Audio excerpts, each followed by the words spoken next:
Allahu Allahu Allahu Allah Allahu Allahu Allahu Allah. Assalamualaikum warahmatullahi wabarakatuh. Alhamdulillah wa syukrulillah wa la haula wa la quwwata illa billah.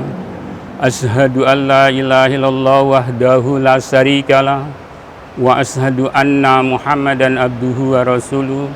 Allahumma sholli ala Muhammad wa ala ali Muhammad. Amma ba'd. Qala Allah ta'ala fil Qur'anil Karim, a'udzu billahi minasy syaithanir rajim.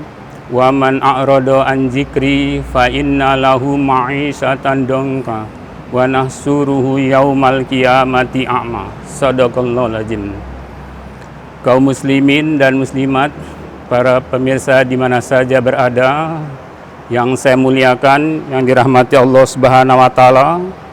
Puji syukur kita panjatkan kehadirat Allah Subhanahu wa taala atas segala limpahan rahmat, nikmat dan karunia-Nya, sehingga kita diberi kesempatan untuk berada kembali pada bulan si Ramadan di tahun ini. Semoga seluruh rangkaian ibadah yang kita laksanakan diterima, diridhoi oleh Allah Subhanahu wa taala.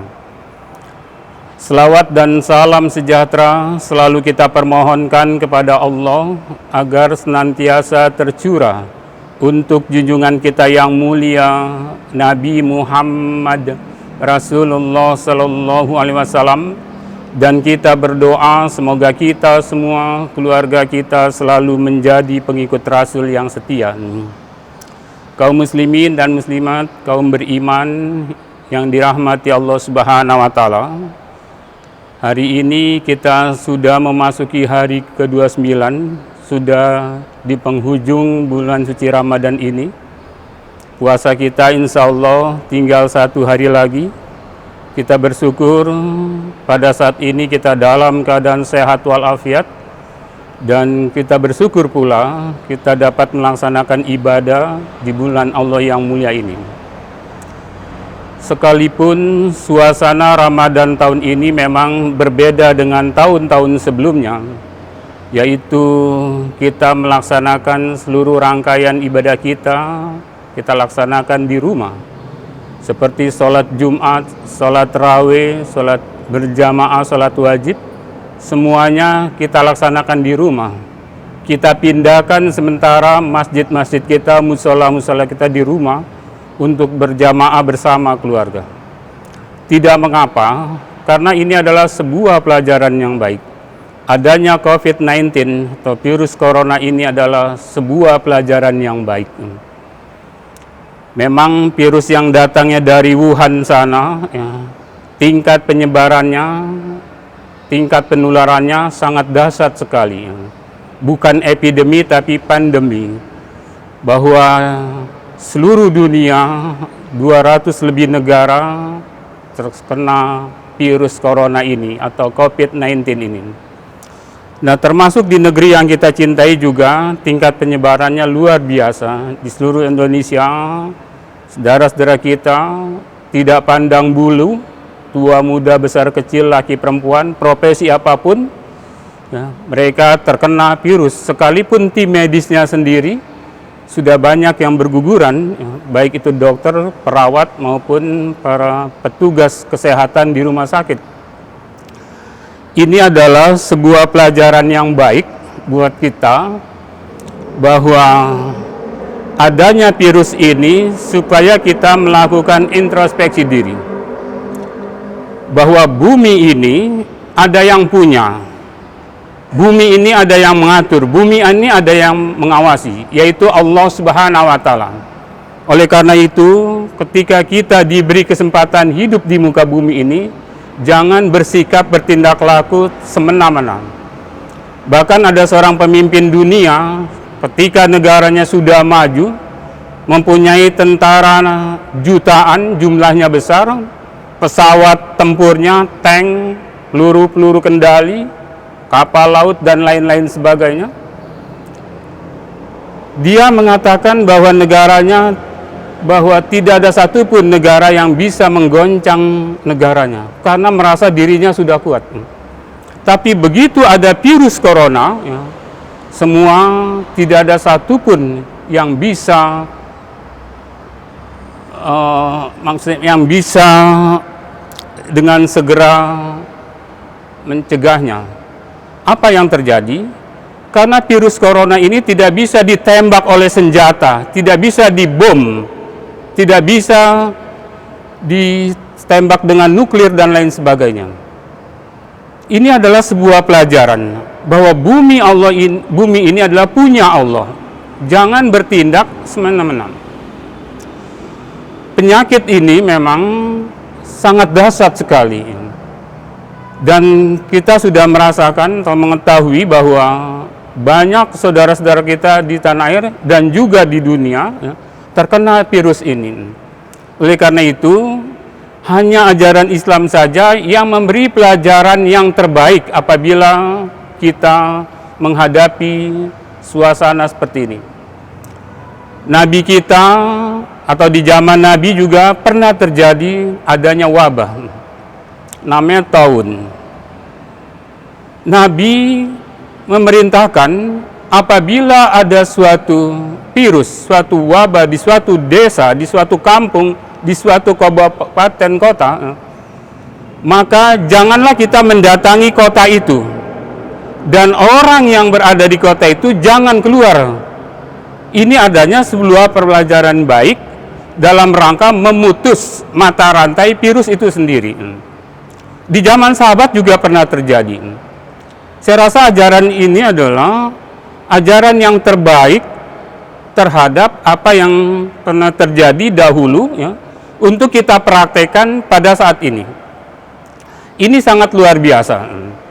Apalagi kalau bicara dikait-kaitkan dengan masalah kebersihan, bahwa harus selalu cuci tangan sebelum pergi, ketika datang, memasuki ruangan, memasuki tempat bekerja. Nabi pernah bersabda bahwa an-nazafatu minal iman. Kebersihan itu adalah sebagian dari iman. Orang beriman, ya, selalu akrab dengan kebersihan, ya, akrab dengan berwudu. Orang Islam bangun tidurnya saja di malam hari, dia sudah bersih-bersih, dia berwudu, dia sholat tahajud. Nanti mau sholat subuh, dia berwudu lagi. Mau sholat duha, berwudu lagi. Mau sholat zuhur, sholat asar, sholat maghrib, sampai isya, tidak pernah lepas dari berwudu. Tidak pernah lepas dari kebersihan. Inilah hebatnya ajaran Islam, bahwa kebersihan bagian utama daripada keimanan kita. Karena apa? Karena orang yang beriman pasti dia cinta dengan kebersihan. Nah, kalau para tim medis, para pakar kesehatan, ya, meminta kepada kita untuk menjaga diri supaya kita dalam keadaan bersih, itu artinya bahwa ajaran Islam telah kita laksanakan. Nah, virus ini datang dari Wuhan, tapi juga ada penyakit yang namanya mirip-mirip dengan Wuhan, yaitu Wahan. Jadi ada Wuhan, ada Wahan. Kalau Wuhan itu nama suatu kabupaten kota di Cina, tapi kalau Wahan adalah penyakit akidah, penyakit keimanan. Kalau tadi penyakit fisik dari sebuah virus yang datangnya dari Wuhan, maka ada juga penyakit yang pernah dicemaskan, digelisahkan oleh Nabi, yang bernama Wahan. Nabi suatu ketika sebelum wafatnya, ya, beliau seperti gelisah, seperti cemas, seperti khawatir terhadap umatnya di masa depan. Suatu ketika Nabi biasanya kalau habis sholat itu Nabi berzikir, berdoa, menghadap ke sahabat, kemudian dialog, ya, dengan sahabat, atau kalau ada pelajaran al-Islam yang baru beliau sampaikan. Tapi suatu ketika 3 hari 3 malam Nabi sama sekali tidak berkomunikasi dengan para sahabat. Sampai sahabat itu bingung dan bertanya, ini ada apa? kok Nabi sepertinya sedang gelisah, sedang cemas ya. Daripada salah, lebih baik kita tanyakan saja. Apa yang terjadi ketika para sahabat itu datang ke rumah Nabi menanyakan perihal ini? Ya Rasulullah, mohon maaf, kok dalam belakangan ini kami melihat bahwa sepertinya Anda sedang cemas, sedang gelisah. Tapi mohon maaf ya Rasulullah. Tapi Nabi mengatakan memang iya. Ada apa gerangan wahai Rasulullah? Aku cemas, aku gelisah, umatku di akhir zaman nanti terjangkit dengan sebuah penyakit. Sahabat bertanya, penyakit apa itu ya Rasulullah? Disangka sahabat itu penyakit kusta, lepra, dan lain sebagainya. Tapi Nabi menjawab dengan satu kata, penyakit wahan. Sahabat bertanya, apa itu wahan ya Rasulullah? Nabi menjawab, hubu dunia wa karahiyatil maut. Terlalu cinta kepada kehidupan dunia, tapi takut dengan kematian. Inilah penyakit yang pernah dicemaskan, digelisahkan, dikhawatirkan oleh Nabi pada 15 abad yang silam. Kaum muslimin dan muslimat yang dirahmati Allah Subhanahu wa taala. Penyakit yang dari wahan, penyakit fisik, tapi penyakit yang datangnya dari Wuhan itu penyakit fisik. Tapi penyakit yang dicemaskan oleh Nabi bernama wahan. Penyakit ini sangat berbahaya, lebih berbahaya lagi dari penyakit yang datang dari Wuhan, yang namanya COVID-19 atau virus corona itu. Karena apa? Ini orang bisa celaka kalau terjangkit dengan penyakit wahan. Contohnya, ada orang ya, kalau tiap liburan ya, karena uangnya banyak, dia bisa keliling dunia. Ke Amerika, ke Eropa, Asia, Australia, dan lain-lain sebagainya. Dia ajak anak istrinya keliling dunia. Setelah dari sana dia bisa bercerita macam-macam tentang Eropa, tentang Amerika, dan lain-lain. Tapi rumahnya dekat dengan masjid, hanya 50 meter, tidak pernah sampai ke masjid. Dunia yang jauh sana dia sampai, tapi masjid dia tidak pernah. Itu namanya dia terjangkit penyakit wahan. Penyakit cinta dunia. Ada orang sudah diberi jabatan, diberi gaji yang besar, tapi masih kurang puas, masih melakukan tindak korupsi. Itu terjangkit penyakit wahan.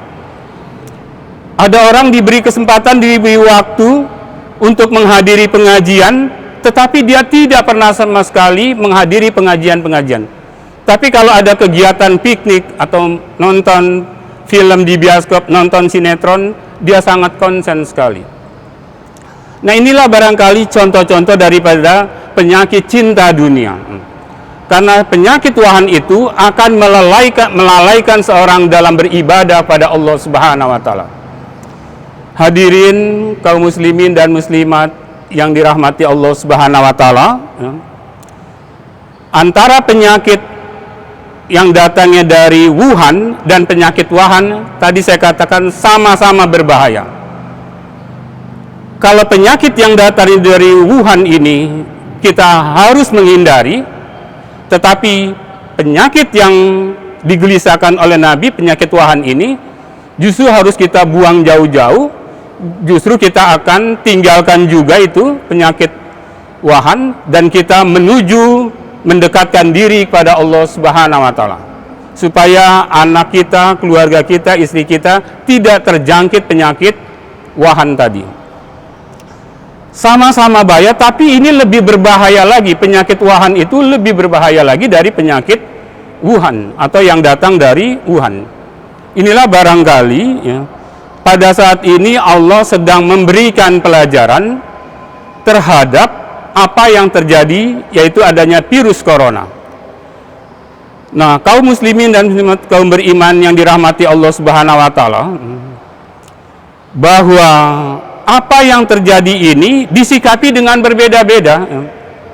Bagi orang yang beriman ya, karena memang ada dampak ekonomi, dampak sosial, dan lain-lain sebagainya, maka bagi orang yang beriman, terutama kaum berada, mereka justru mendapat pahala. Mereka memberikan sembako kepada para tetangganya. Begitu juga para pemimpin perusahaan, mereka mengeluarkan sembako dibagikan ke masyarakat. Artinya mereka mendapat pahala. Hikmah daripada dampak daripada virus corona ini.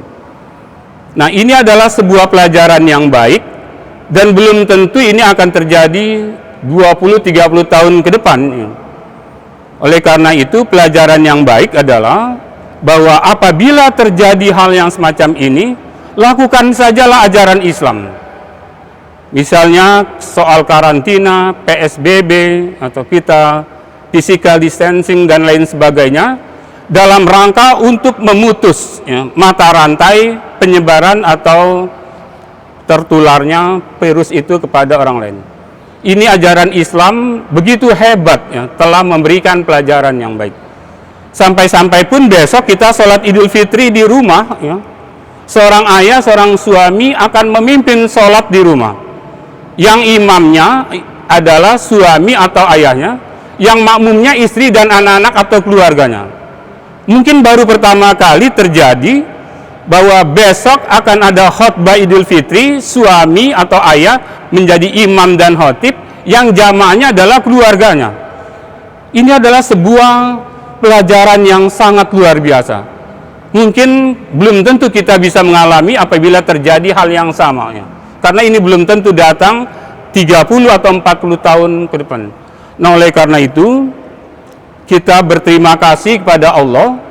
Dengan adanya virus ini, orang bisa melakukan introspeksi diri, melakukan perubahan-perubahan ke arah yang lebih baik lagi, menyadarkan karena sholat tarawih dilakukan berjamaah di rumah, seorang suami, seorang ayah setiap malam dia memimpin sholat tarawih untuk istri dan anaknya. Ini sangat luar biasa.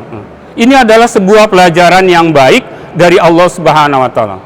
Tapi banyak juga orang kalau misalnya ditimpa sebuah kesulitan, pengen cepat-cepat keluar dari kesulitan ini.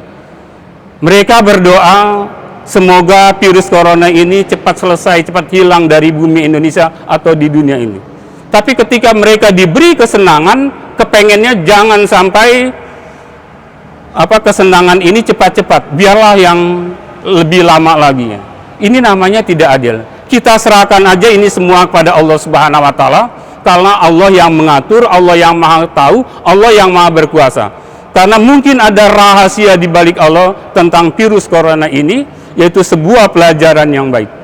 Coba bayangkan para pakar kesehatan melakukan penelitian-penelitian, mencari tahu sesungguhnya vaksin apa, obat apa yang paling jitu untuk membasmi atau mematikan virus ini. Sampai hari ini belum ketemu. Nah, oleh karena itu pelajaran yang baik ini biarkan saja semuanya kita serahkan pada Allah, dan suatu saat juga Allah akan mengangkat virus ini di muka bumi ini. Demikian hadirin kaum muslimin dan muslimat, para jamaah yang dirahmati Allah Subhanahu wa Ta'ala. Semoga dengan adanya virus ini kita semakin lebih dekat kepada Allah, semakin kuat iman dan takwa kita kepada Allah Subhanahu wa Ta'ala, dan kita telah diberikan pelajaran yang baik, merupakan sebuah pengalaman yang sangat luar biasa. Akhirnya dari mimbar ini saya ucapkan selamat Hari Raya Idul Fitri 1441 Hijriah. Semoga Allah menerima dan meridhoi seluruh rangkaian ibadah kita di bulan Allah yang mulia ini, dan kita bermohon juga kepada Allah semoga Ramadan ini bukan Ramadan yang terakhir bagi kita. Kita diberi panjang umur, diberi kesempatan lagi untuk bisa berada pada bulan si Ramadan pada tahun-tahun yang akan datang. Nasrum minallah wa fathun qarib. Assalamualaikum warahmatullahi wabarakatuh.